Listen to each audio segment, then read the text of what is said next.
How is that looking for everybody? Looks good, Scott. Fantastic. Great to be here with everybody today. My name is Scott Travis. I work in the admissions department at Kettering University, which is just a little bit north and east of where Alex was speaking from. The two universities are about 45 minutes apart, so pretty close together. So Kettering University is primarily a STEM and business university, a little bit smaller, and I'm here today to talk a little bit about financial aid and scholarships. Let's see if I can. All right, am I advancing slides for everybody? Yes, you are. All right, so the most important thing is where to start. I think it's really important for students to understand that they need to find a degree program that they're interested in and kind of find a location that they're interested in before they look at scholarships and financial aid packages. And the reason for that is the majority of schools, they won't offer scholarships or talk to you more about scholarships until you've been accepted to that institution. So everything starts with an application. And most applications, some applications involve a fee to get started. Many applications do not. Universities sometimes have their own applications that you can find online on their websites. And sometimes you can use tools like Common App that Alex was talking about a little bit earlier. So in those cases, once the application is started, universities will start reaching out to you to both help you finish your application and to ask you about what you're looking for and to start offering some opportunities to you. So it's important to get the application process started. The application, a completed application, has to come first before the scholarship and the financial aid packages come around. Once you're accepted to the university, then the next step is financing that program. So, and there's a number of different ways to finance a program. So it is important to know that in majority of cases, students will need to bring their own financial resources, at least to help out. It's very uncommon for students to not invest any of their own finances into an education. Usually it is something that they're investing in, as well as getting help from universities and other institutions. So when we look at applications, the first thing that we're going to look at is the merit piece. So, the Office of Admissions at each university will look at your grade point average, the rigor of the curriculum that you have studied, and assess usually automatically a merit scholarship just based on your application. This could include standardized test scores, but many institutions have gone to a test optional admissions practice here in Michigan. So that is not necessarily a requirement to gain a merit scholarship. That varies from school to school. So check out their websites to see if they require some sort of a standardized test score. So it is automatically awarded in many cases when you receive acceptance to the university.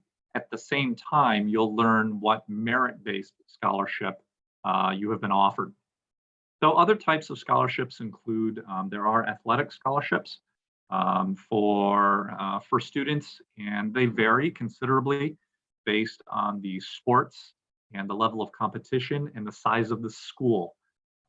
So in some cases, like a Division I school, there are substantial scholarships available for very select students. And other schools, they don't have athletic scholarships available at all. So that does vary by university, and certainly something that you may be interested in checking out. All universities are going to have some sort of athletic participation, whether it is maybe some kind of intra-squad competition or less formal, or it could be something that is quite substantial and is kind of the more marketed and the famous games that you see on television. So donors and corporate sponsors sometimes provide funding for students as well. Those are usually found, most universities have a resource that students can look into that has a listing of donor and corporate sponsored funding. Those have applications. Each application is different, and most are competitive. So students of a particular major, for example, a field of study that they're looking into, or perhaps students from a particular region, or that fit a particular demographic might qualify for some of these sponsorships. Or excuse me, scholarships. Some universities also they have their own institution-based scholarships, and that's often has something to do with, again, geographic region or demographic, field of study, and in some cases it can be based on something that you're interested outside of the classroom.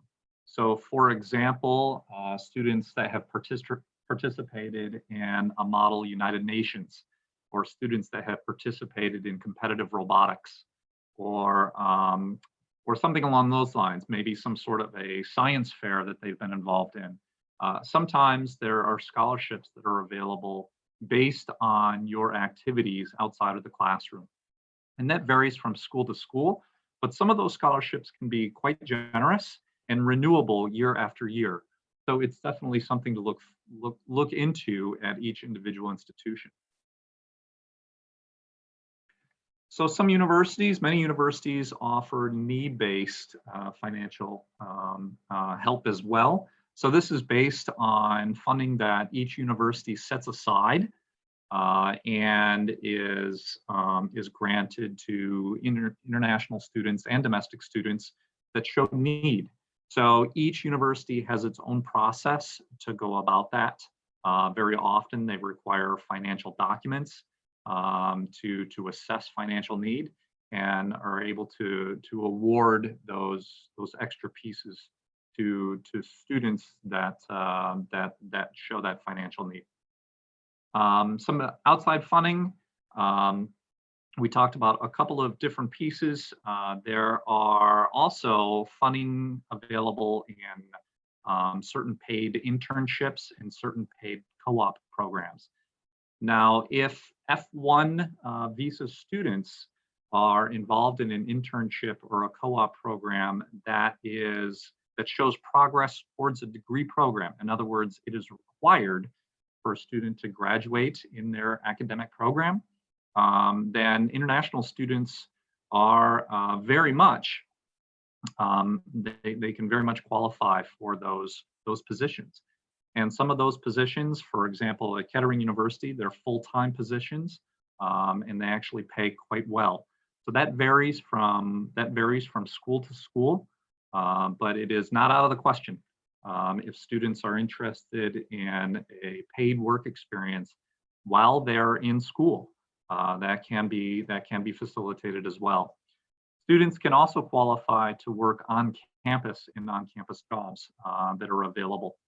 And hours are limited for students to do that. They can work up to 20 hours a week while they're in a program of study on campus.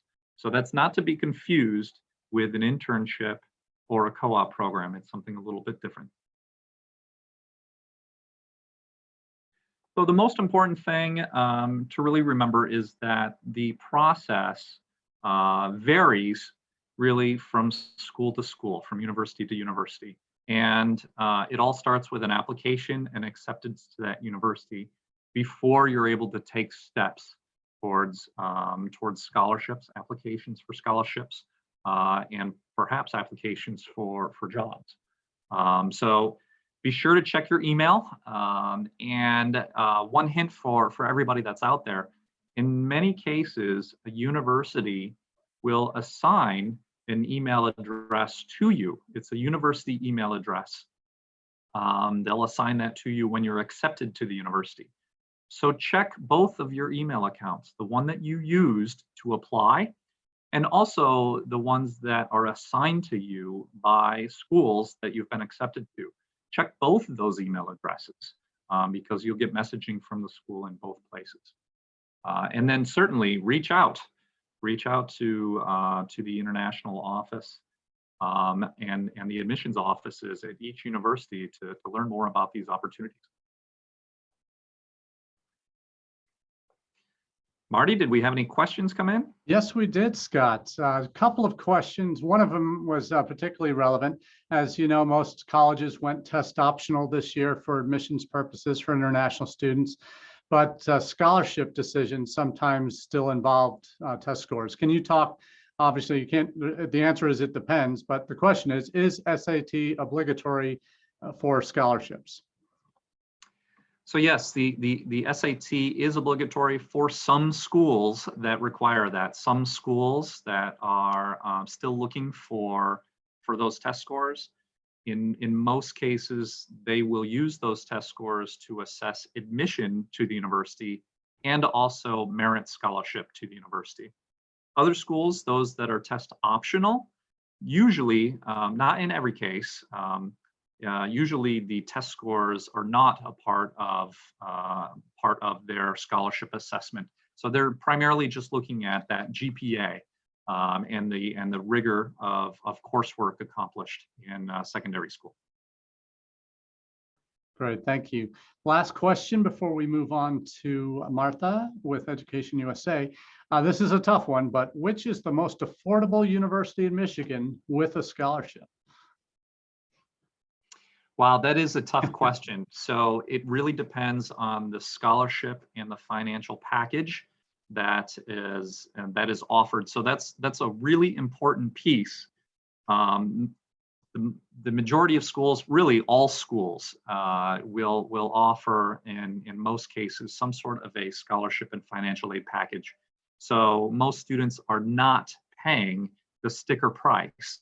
Most students are not paying the given tuition. Most students are earning some sort of a merit scholarship and in fact sometimes some other financial resources as well.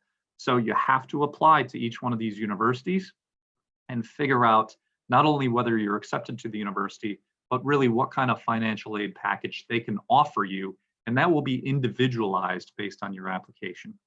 The other thing that you want to look at, of course, is your return on investment. The rate of employment, the value of the degree program at each institution that you're looking into. So factor that in as well.